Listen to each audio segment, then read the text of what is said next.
So do you know when to use DGE, TCH or CK?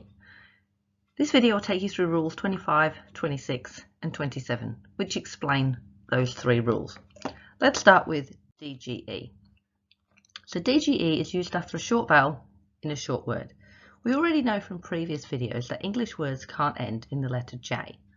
So we hear the J sound at the end of the word, but we can't use letter J, so we need alternatives.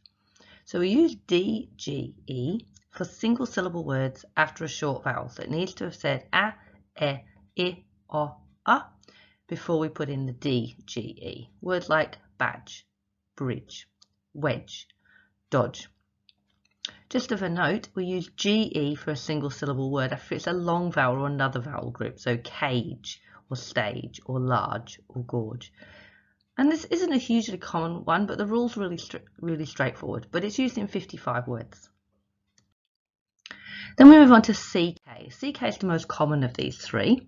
And again, it's used after a single vowel, saying a short sound.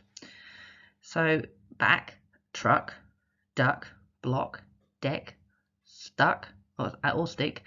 And that's used in 276 words. Now, interestingly, we still use it on the end of some other multi-syllable words to stop the C, or possibly the G rule, where the C or the G changes its sound.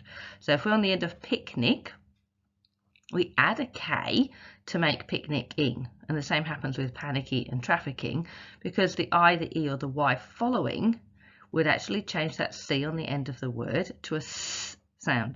So picnicking without the K would become picnicing, and panicky would become panicy, and trafficking, for the same reason, the C next would be next to the I, so we'd get trafficing.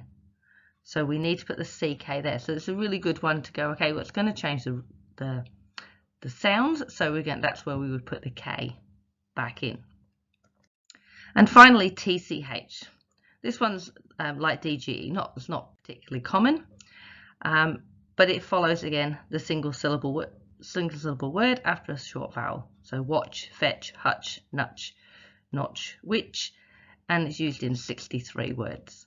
So I hope that helps you with your TCH and DGE, but also a little bit of explanation about CK and why we use it in a few other longer words.